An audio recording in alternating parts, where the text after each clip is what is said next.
to contain, everything you've learned over delay, the past to weeks research, and months, and then to mitigate. what is your best estimate of how many people around the world could be affected by this virus? Don't know. Does this virus frighten you? Every time I'm involved in an epidemic, it frightens me. Well, you've heard me say many times that we don't make guarantees in healthcare. This virus is clearly a huge challenge, and we're learning about it every day. I'm just heading into Edinburgh city centre to the DWP. I've already seen one person using hand sanitiser, which is the right thing to do. Only 4 people on the bus at 2:30, 3:15 in the afternoon. We'll see how we get on at the DWP and see how our journey goes through Edinburgh and have a look at how it's affecting the centre of Edinburgh. Well, the papers state it all today.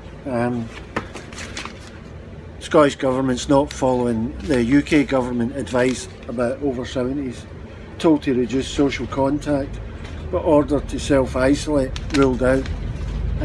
Jeannie Freeman isn't following suit, and it's quite annoyed that somebody released information last night about their plans. Nicola Sturgeon is quoted as saying in an earlier Twitter post, Miss Sturgeon wrote, "Giving clear and consistent information to the public at the right time on coronavirus is vital. This is not a run-of-the-mill political issue." I think we know that and understand that. It'd be nice if we got any information whatsoever and any guidance. Asked about how the news emerged, Miss Freeman said, "It's not how we would have done it." Well, how would you have done it? Let the Scottish public know. I'm heading into the DWP in Edinburgh just to see how it's affecting them. So I'll catch you when I'm in the town. Sorry, I've just came out the DWP and there's nothing in the front door, not a thing. You'll see in the picture there's no notice, there's no hand sanitizer, nothing like that. There's no notice about coronavirus. And when I went in and seen someone in the DWP, they're having meetings every single day about what they're going to put, what actions they're going to put into force. And really it seems as if there's nothing going to happen at all at the moment. They couldn't tell me what their meeting was. They couldn't tell me the content of their meeting, and to be honest, I spoke to some lads who were in. I spoke to some people that were unemployed that were inside the building, and they're kind of worried. They're not overly worried, but they're looking at it and seeing what I'm seeing, that there's no information actually in the DWP office. And the lady that I saw informed me that you could always wash your hands, and I said, well, we're not allowed to use your facility. Sorry, I got a call there. I've just stepped in out of the wind. As I was saying, you're not allowed to use the facilities in the DWP, never have been able to. The other thing that I've been told and reminded of is that if you're putting in a claim for universal credit or job seeker allowance, you can actually get an advance on your job seeker allowance or your universal credit. It's not very helpful because you have to, and obviously you have to pay it back. We understand this, but they're still saying that the 5-week wait is still in force. There's nothing changed there as far as the people I was talking to in the DWP. I'd just like to add that they also informed me that they're going to be doing more telephone appointments at the DWP for clients and for new claims. So it's a bit of a change there at least. I'm going to head back home. I'll see how things look on the way back. The town looks quite empty. I've only seen a few people wearing masks, and as I say, I was in one charity shop and they were wearing disposable gloves. But there doesn't seem to be any massive effect. I think it's terrible that we don't have any notification anywhere. Advertising signs in bus stops should be taken over at least every second one, like in main streets, Princes Street, George Street, and put advertisements up about coronavirus and things that you have to do. People are, I get the feeling people are concerned, worried, but on the whole people are just getting on with things. I'm going to head down the road. We'll see what we come across on the way. I might just interview a couple of people if the opportunity arises, but definitely the DWP doesn't seem to be taking much action, just like our government, and hopefully that will change pretty quick and we'll get some action. On the way to get my coffee, I popped into Scottish Widows and Lloyds Bank and Aberdeen Investments to see if they'd asked their staff to actually work from home, and Lloyds didn't confirm it. I'd heard rumours Lloyds had closed. Well, I'd heard rumours that Lloyds had asked their staff to work from home. Certainly Scottish Widows has asked, and a lot of their staff are working from home. Aberdeen Investments, they don't know how many of their systems is going to cope with it, but they're definitely asking people to work from home as well, but they're trying to stagger it. So I'm going to head for the bus. I must say the town looks relatively quiet. I don't really know, it's a Monday. It might just be that that's it, it's a Monday and there's not many people working, but it certainly seems quieter. And we'll see how I cope with a rush hour bus back home. On the way over, I also noticed that some shops have got a sign in the window that contactless and card payment only. Another little effect of the coronavirus. And some of the shops are, especially like charity shops, are keeping their doors wedged open. I've seen a lot of doors wedged open and a lot of cleaning material kicking about as well.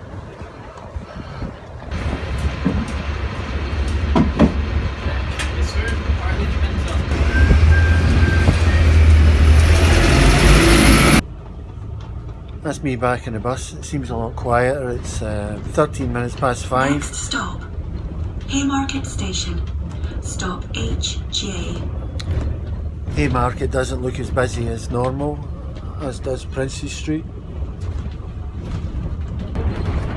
This is definitely unusual for a bus at 5:13 at night. You only have 12 people maybe on the bus in the upstairs. It's usually marked, but it is a Monday, as I say.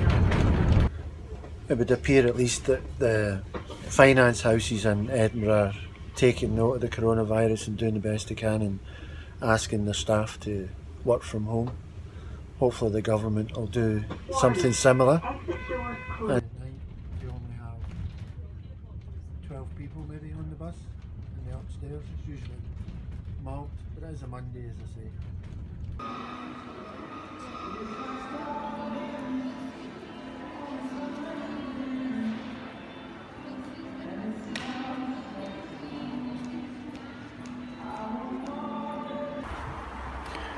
There's a whole raft of new measures been introduced just last night or just yesterday in the Commons, and we're waiting on the coronavirus bill this Thursday. A lot of things are going to change, a lot of information to take in, and as everything's changing it's difficult to keep up, and I know it's difficult for everybody. I went through to Livingston today as well. I just thought I'll go to Livingston, that's where I am now. And I visited the DWP, the job centre there, and they're saying exactly the same. They're saying that they're doing deep cleaning within the offices, and when someone sits at a desk for an interview they're then getting wipes and wiping the arm of the chair and the desk as well, for both for safety. But again, no hand sanitizer for the customers coming in the door, no toileting facilities. You can use the centre, fortunately it's in the actual Livingston Centre, so you've got that facility. I asked the girl about signage for coronavirus inside the job centre, and she says, well, there's a sign up for washing your hands, and it says, but you can't wash your hands in here. And she says, yeah, you're right, because you're not allowed to use the facilities in the job centre. it's not open to the public, even though it's a public building. Putting out a public service, you've never been able to use the toilets in the actual job centre. It's quite a lot of work for the people in the building as well. It's difficult for everybody who's working in the job centres, and also difficult for the people who are coming in to use the job centre. They also informed me that they're moving towards telephone appointments with your work coach. For those that don't know, once you've signed on to Universal Credit and you're meant to be looking for a job, you've also got to come in and see your work coach, and that's usually fortnightly, but in the first instance weekly. So they're now moving on to telephone appointments, and that'll probably cover quite a lot of things within the DWP, which goes to help social distancing. I suppose that's their main aim, to get less people, less footfall coming through the door. Exactly what's happening, nothing has changed. Both job centres have told me that nothing has changed. The benefit system has stayed the same as it's been for the last 3, 4, 5, 8 years, and you're just going to have to make a claim in the normal way. The only thing that probably will change is people that are self-certificating will get paid from day 1 as opposed to day 3, which everybody else, that's the rule for everybody else. Also, you've got that 5-week wait to get your money. The girl told me, and the staff here also told me, that although you have that 5-week wait, you can get an advance on your universal credit.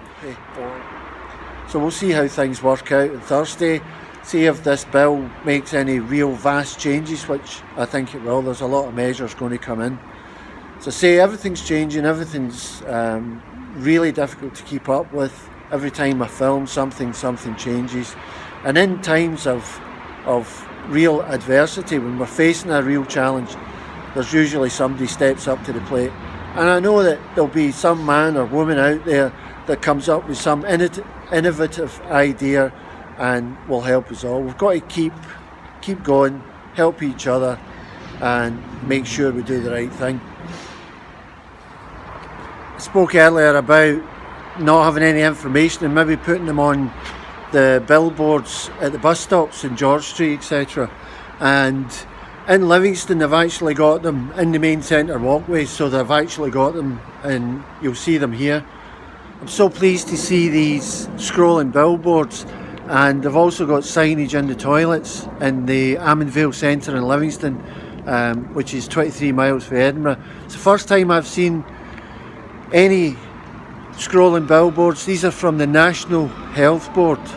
They've put these out, so I'm really pleased to see that. If you've seen anywhere else that's got these scrolling billboards or any notifications in public toilets, please let me know in the comments below, so as everybody knows that the health service and the government are actually doing their best to let us know and inform us, because as you know, the government website has only got a 13-second video on it about catching your sneeze, washing your hands and bin it, that's it. Also earlier on I was in a shop, I passed a shop that had a notice on the door. It said it was contactless payment only, no cash. And I've just been to McDonald's and got myself a coffee, and they're doing exactly the same. So it's contactless and card payment only in McDonald's. It's got to happen. It's got to happen everywhere. I'm going to get back home, edit this video, try and get it up for tomorrow, which will be today when you're watching it. In McDonald's there to get a coffee. As you see in this video, they've got a sign up, contactless and card payment only. I think it's a good idea. What do you think? Let me know in the comments below. I think the message is here that there's been no change with the DWP. The way that you claim your benefit or your JSA or your statutory sick pay stayed the same. The only difference being that you may actually get paid from day 1, and the other change is that at least there's some of these scrolling billboards going up and some notices going in toilets. It's happening here in Livingston. I'll put the date up when they went up. It was only a week ago, and if you let me know if you've seen it elsewhere, I'll put the information here, and I'll talk about it in the next video, which will be probably in another couple of days. So I'll get back to you another time with another video. As I say, I'm going to put this up every other day as much as I can, and all the links to everything I'm talking about and everything I talked to in last videos, i.e. the washing your hands for Dr. Johnson's video. It went viral, by the way, because nothing else was up there. So Dr. Johnson, he put up a video that showed you exactly how to wash your hands, and it's exactly the same way as clinicians do it. They've been trained to do it this way. So go and watch that video as well. The links down below, links to everything else, anything that's relevant will be down below. So I'll see you again. Thanks very much for watching the video. Remember, take care of yourself, take care of your family, be patient with others. That's an important thing. It's a difficult time for everybody, and I'll see you again. Take care. See you soon. Bye. I'm going to go and get myself another wee coffee. Take care. Bye for now.